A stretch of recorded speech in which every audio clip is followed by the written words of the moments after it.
نحمده ونصلي ونسلم على حبيبه الكريم أما بعد فأعوذ بالله من الشيطان الرجيم بسم الله الرحمن الرحيم قل إن كنتم تحبون الله فاتبعوني يحببكم الله. وقت کی قلت ہے، بلا تاخیر درود پاک پڑھیں اللہم صلی علی سیدنا شفیعنا و مولانا محمد مبارک وسلم صلاۃ و سلام علیک یا رسول اللہ صلی اللہ علیہ وسلم. شاعر کہتا ہے بازی زیست ہارا نہیں میں، بازی زیست ہارا نہیں میں، جفاکار و قسمت کا مارا نہیں میں، جفاکار و قسمت کا مارا نہیں میں، میرے سر پر ہے دامان قطب دو عالم، میرے سر پر ہے دامان قطب دو عالم، خدا کی قسم بے سہارا نہیں میں، خدا کی قسم بے سہارا نہیں میں، اور تیرا اختیار و منصب کوئی جانتا نہیں ہے، تو مدار ہر دو عالم تیرے پاس کیا نہیں ہے. حضرات صرف یہ سمجھ لیں ہم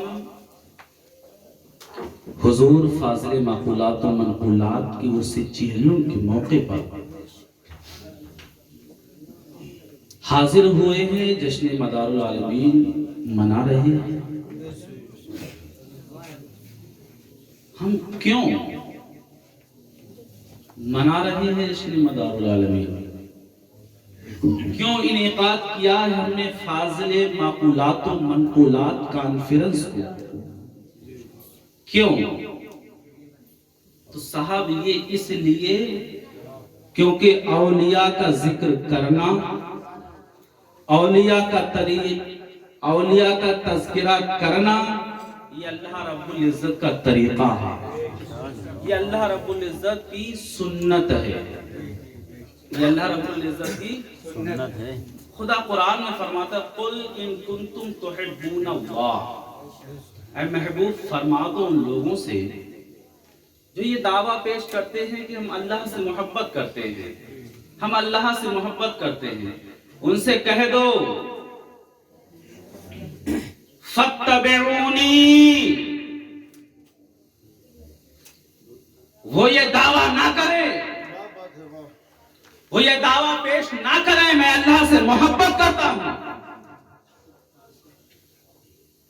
یہ دعویٰ پیش نہ کریں، بلکہ اے محبوب وہ آپ کی اتباع کر لیں.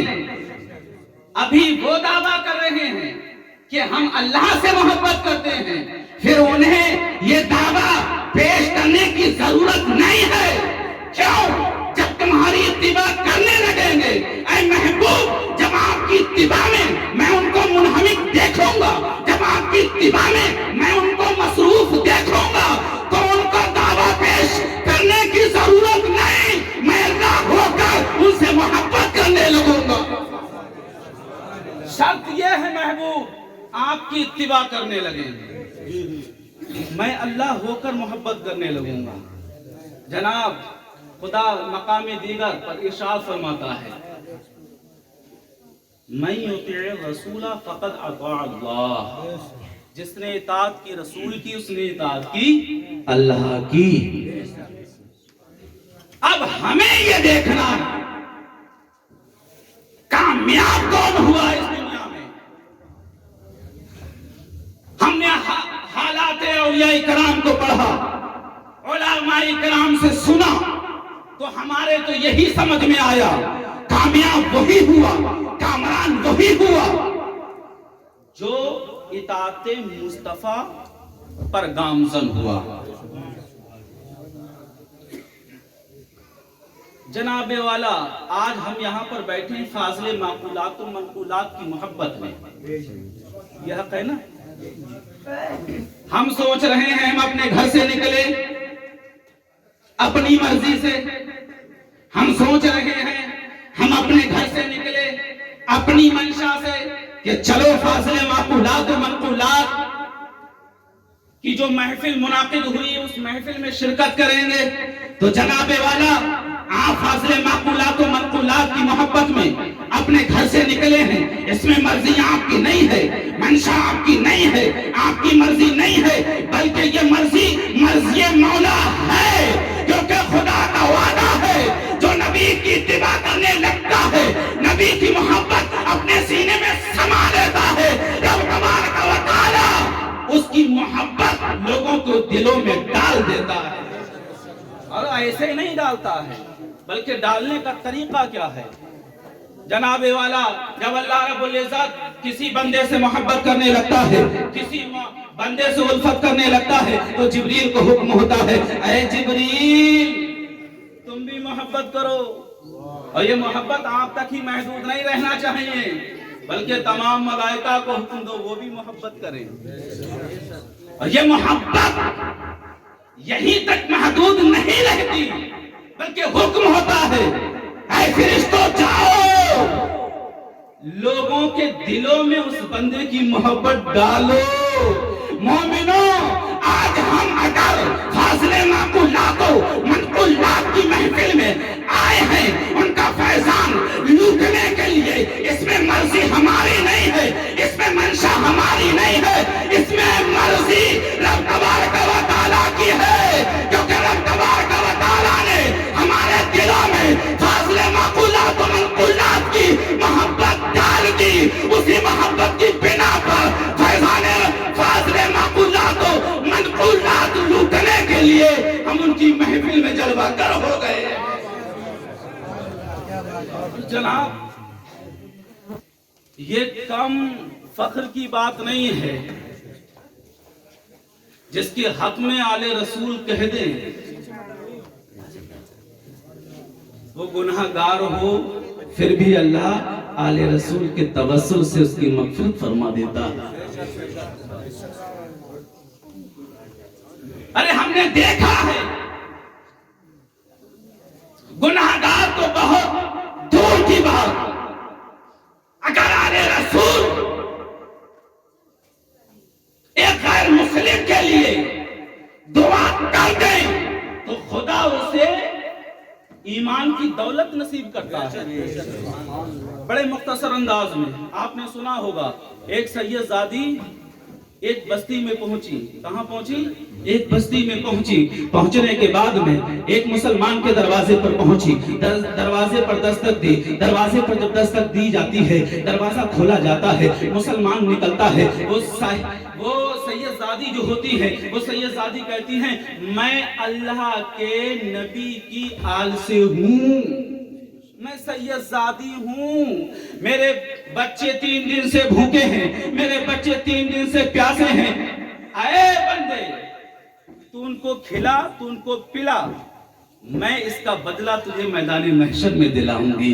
جناب والا وہ نام نہاد مسلمان کہتا ہے اگر تم سید زادی ہو تو کوئی دلیل دکھاؤ، کوئی دلیل دکھاؤ۔ جناب والا سید زادی وہاں سے چلی جاتی ہے، دوسرے دروازے پر پہنچتی ہے تو وہ دروازہ کسی مسلم کا نہ تھا بلکہ غیر مسلم کا تھا، آتش پرست کا تھا۔ دروازے پر دستک دی، دروازہ کھولا گیا، آتش پرست نے دروازہ کھولا، کہا کون؟ کہا میں سید زادی ہوں، میں نبی کی آل سے ہوں، مجھ کو کھانا کھلاؤ، میرے بچے پیاسے ہیں، میرے بچے بھوکے ہیں، میرے بچے بھوکے اور پیاسے ہیں، میں بھی اور بھوکی اور پیاسی ہوں، 3 دن سے اس پریشانی میں مبتلا ہے، کھلاؤ پلاؤ، اس کا تمہیں بدلہ میدان محشر میں دلاؤں گی، یہ میں وعدہ کرتی ہوں۔ جناب والا وہ آتش پرست نبی کا نام سنتا ہے، فوراً ان کو اندر لیتا ہے، کھانا کھلاتا ہے، ادب کے ساتھ ان کے ساتھ حسن سلوک کرتا ہے۔ جناب والا رات میں جب محو استراحت ہوتا ہے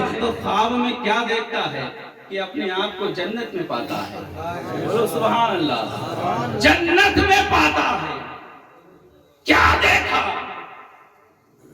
کہ ایک جنتی محل کے دروازے پر اس کا نام لکھا ہوا ہے، ادھر یہ دیکھ رہا ہے، ادھر وہ مسلمان دیکھ رہا ہے، جس نے کہا کیا دلیل ہے تم سید زادی ہو؟ جناب والا جب وہ دیکھتا ہے تو کیا دیکھتا ہے کہ جنت میں ہوں اور جنت کے محل کے دروازے پر ایک محل ایسا ہے جس دروازے پر میرا نام لکھا ہوا ہے. وہ مسلمان جو نام نہاد مسلمان تھا وہ اس دروازے کے ذریعے سے اس محل میں داخل ہونا چاہتا ہے، داخل ہونا چاہتا ہے، لیکن جیسے ہی آگے بڑھتا ہے فرشتوں کے ذریعے اسے روک دیا جاتا ہے. پاس میں جلوہ گر میرے مصطفیٰ جان رحمت ہوتے ہیں. مصطفیٰ جان رحمت سے وہ نام نہاد مسلمان عرض کرتا ہے آقا فدا کا امی بابی، میرے ماں باپ آپ پر قربان ہو جائیں آقا، اس دروازے پر میرا نام لکھا ہے، اس محل کے دروازے پر میرا نام رقم کیا ہوا ہے، لیکن اے آقا میں اس کے اندر جانا چاہتا ہوں، جانے نہیں دیا جا رہا ہے. وجہ کیا؟ تو مصطفیٰ جان رحمت نے فرمایا بتا اگر یہ محل تیرا ہے تیرے پاس دلیل کیا ہے؟ دلیل کیا ہے؟ جناب لکھنے والوں نے لکھا کہ اس کو جنت کا ٹکٹ نہ دیا گیا بلکہ اس آتش پرست کو دولت اسلام سے مالا مال کر دیا گیا اور اسے جنت نصیب ہوگی. ارے جناب جس کے حق میں اگر دعا کرتے تو آتش پرست ہونے کے باوجود وہ دولت اسلام سے مالا مال ہو کر جنت پا سکتا ہے. تو جناب فاضل معقولات و منقولات کوئی عام شخصیت نہیں. میں کہنا چاہوں گا لوگ کچھ بھی کہیں، فاضل معقولات و منقولات کوئی عام شخصیت نہیں. میرا عقیدہ ہے کہ کرامت مدار کا نام فاضل معقولات ہے. کرامت مدار کا نام فاضل معقولات ہے. جناب والا جب اس آتش پرست کو جنت کا ٹکٹ مل سکتا ہے تو ہم گناہگاروں کو آل رسول کی وجہ سے کیوں نہیں مل سکتا ہے؟ اور جناب والا فاضل معقولات و منقولات کو کیوں نہیں مل سکتا ہے؟ فاضل معقولات نے اپنی زندگی خلاف شرع نہیں بلکہ شریعت کے مطابق گزاری ہے. یہ میں نہیں کہتا، آل رسول کہتے ہیں.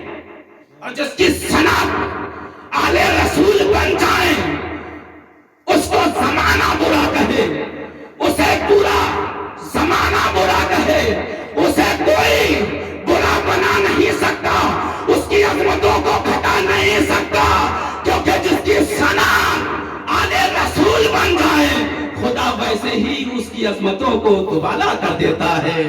جناب والا حضور فاضل معقولات و منقولات نے اپنی زندگی شرع کے مطابق گزاری ہے اور ہر کسی کو یہ پیغام دیا ہے کہ اپنی زندگی کو راہ مستقیم پر گزارو.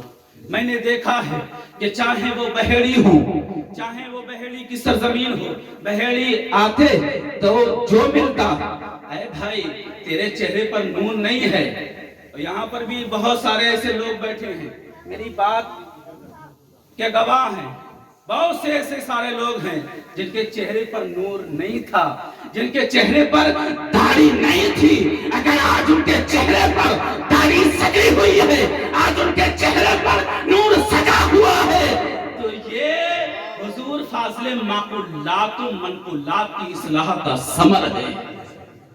جناب والا چاہے وہ بہیڑی کی سرزمین ہو، چاہے وہ لکھیم پور کی سرزمین ہو، میں یہ نہیں کہتا کہ میں ان کا بیٹا ہوں تو میں اپنی زبان سے یہ اپنے اغیار بھی ان کی تعریف کرتے ہیں. جناب والا لکھیم پور کی سرزمین ہو، چاہے میں نے اپنے گاؤں میں کروڑ میں میرے گھر جایا کرتے تھے، تشریف فرما ہوتے تھے، آس پڑوس میں جب بھی کہیں جاتے تھے وہ لوگ جو نماز کے پابند نہ تھے، وہ لوگ جو روزے کے پابند نہ تھے، وہ لوگ جو زکات کے پابند نہ تھے، فاضل معقولات و منقولات نے ان کی اصلاح فرمائی.